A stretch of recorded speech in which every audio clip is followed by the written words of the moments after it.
Vanessa, j'espère que vous allez tous bien. Moi, ça va. Aujourd'hui, je suis avec Ramla. Vous la connaissez, elle a vu sur ma chaîne plusieurs fois. Ça, c'est la deuxième fois. Non, la troisième fois. Déjà. La deuxième fois. Vlog. Ah oui, Et tag. Donc, la prochaine fois, vous avez pu la présenter, c'est Ramla. Vous va nous faire une story time. Moi, je n'ai pas encore écouté l'histoire. Donc là, je suis là, je sais pas ce qu'elle va dire. Je ne sais pas si je vais poster cette vidéo. Parce que franchement, moi, j'aime pas le choix. Donc, avant de commencer, abonne-toi, like, commente, active la cloche de notification et écoute l'histoire de Ramla. Coucou les amis, j'espère que vous allez bien. Moi ça va. Alors comme vous le savez, on vit à Dakar. Et je ne sais pas si je vais généraliser, mais Vanessa me connaît, ils exagèrent ici là. Je ne sais pas si je vais dire dans le drague. Je ne sais pas si je vais dire ça comme ça, mais en gros c'est un peu ça. Donc du coup, l'histoire que je vais vous raconter aujourd'hui, c'est un peu, on va dire ça, franchement c'est un peu ça. Donc du coup, je suis comme je l'ai dit dans Ethnicity Tag, j'étais au Cameroun pour les vacances passées. Donc je suis revenue. Bonjour, c'est pas un mal beaucoup.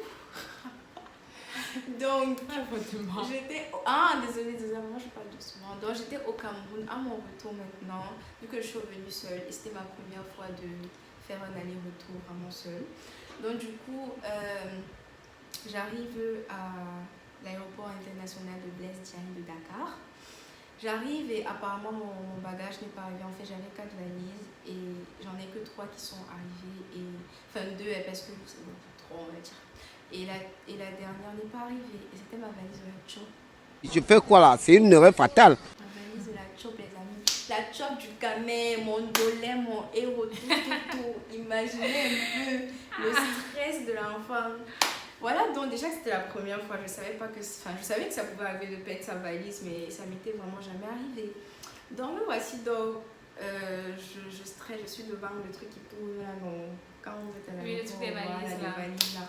Je suis en train de 5 minutes, I'm waiting for my T'as gardé la quatrième valise. Je vois comment ça défile, ma valise n'est pas mieux. Je dis que bon, peut-être il y aura un deuxième tour, je sais pas en fait, j'avais espoir. Reste là déjà porter mes 3 autres valises, c'était quelque chose, c'était super. Et tu étais seule? Et j'étais seule. Puis, je suis là, j'attends, ça ne vient pas. Maintenant, je constate donc que je ne suis pas seule dans l'histoire parce qu'il y a d'autres personnes qui sont là et qui n'ont pas aussi la valise. Je commence à voir sourire parce que je me dis, alhamdoulilah, je ne suis pas seule. Donc, au moins, voilà quoi, on va trouver la solution ensemble.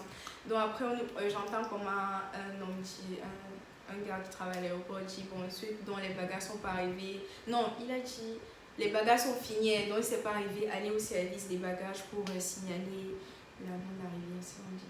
Bref, le fait que ce ne soit pas arrivé à Dakar. Mais voici donc je suis là comme une stétoise en mode ce Tioud avec mon truc j'arrive au service des bagages. J'arrive maintenant devant le monsieur pour confirmer, genre donner mon numéro, mon nom et voilà le talon exact. Voilà. Donc je lui donne et tout, il me dit ok madame, il faut appeler le numéro demain matin et pour savoir exactement où est-ce que vous en êtes avec votre valise et tout. Je lui dis ok, je suis contente, non, ma valise demain c'est là, ma job et tout. Je dors bien et j'arrive d'abord, mais mes fils ne m'accueillent même pas. J'arrive, il n'y a rien à manger, j'ai mal à la tête, je suis fatiguée. Franchement. Donc, ouais. Je dis ouais. Attends, là tu vas aller au Cameroun, même la porte ne t'ouvre pas. C'était un peu. Je disais donc. Pardon, parenthèse. Je disais donc que le matin maintenant, je rappelle vers 11h du matin. On a vu que je m'en vais jamais tôt. Donc je rappelle vers 11h du matin et le monsieur me dit que non, les bagages sont pas encore quittés de Félix ou Fouette-Boigny vu qu'il y avait escale. Donc c'est pas encore quitté, d'attendre que voilà, il va engager personnellement la quête, enfin qui va vraiment veiller à ce que mon bagage arrive. Je suis contente que non. La quête spéciale. Je suis bien quoi, il va prendre vraiment soin de moi et vu que c'était la première fois, donc pour moi c'était une bonne chose. Donc voilà que je lui dis ok merci monsieur, j'attends votre appel et tout. Voilà, là, bon, j'ai parlé avec mon... Bon, il m'a demandé de le rappeler vers 16h, puis il va me rappeler à 17h, voilà.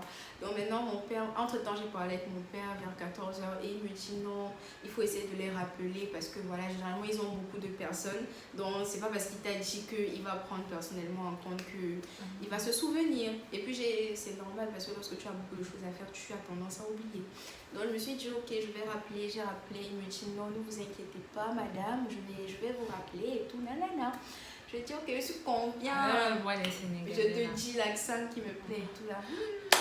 Après maintenant, voilà, donc 16h vient, 17h vient, ne me rappelle pas. Bon, moi je voulais pas aussi mettre la pression parce qu'après ça devait être comme si là, il devait tout faire pour moi. Donc j'ai dit, bon, s'il n'a pas rappelé, ça veut forcément dire qu'il n'y a pas de nouveauté en fait concernant la valise.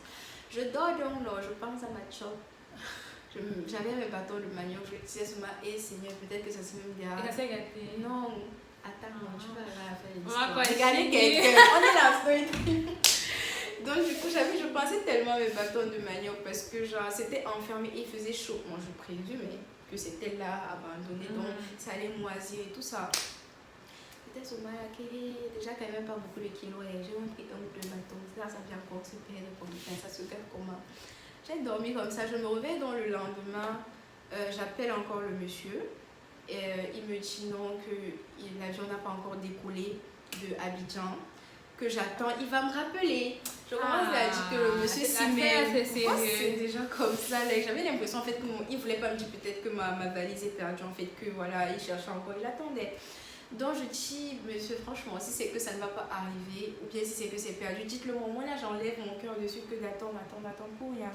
Après il me dit, non madame, rassurez-vous, c'est pas grave, votre valise va arriver. C'est pas grave. C'est pas grave, ne t'inquiète pas, ça va arriver.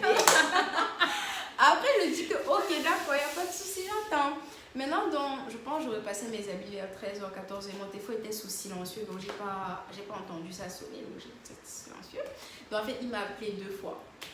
Et j'ai pas vu. Après, j'ai rappelé.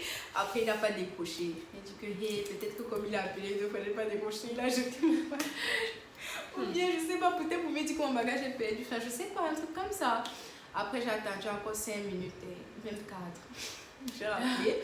Après, il a décroché. Il a commencé seulement comme s'il voulait seulement me taper. Mais je vous appelle depuis, vous ne me décrochez pas. Qu'est-ce qui se passe? Je dis que ouais, mon téléphone était sous silencieux en fait. J'ai pas remarqué que ça a sonné en fait. Voilà. Après, je m'excuse et tout en temps normal vu que voilà, il m'a quand même rappelé.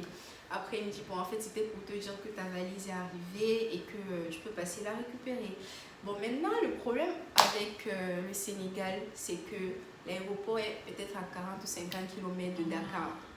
Donc, partir là-bas, c'est vraiment consacrer du temps, de l'investissement, parce que c'est pas la porte d'à côté. C'est pas comme à Yaoundé où, bon, si Malem, c'est là quand même et tout, à Douala, c'est là. Voilà, c'est vraiment dans la ville là. Franchement, c'est le voyage, c'est vraiment le voyage. Après, moi, j'ai dit, mais monsieur, je vous parle. Un soir, le gars s'est décidé à me déclarer sa flamme. Vraiment, je préfère vous laisser. Je vous laisse avec vos problèmes.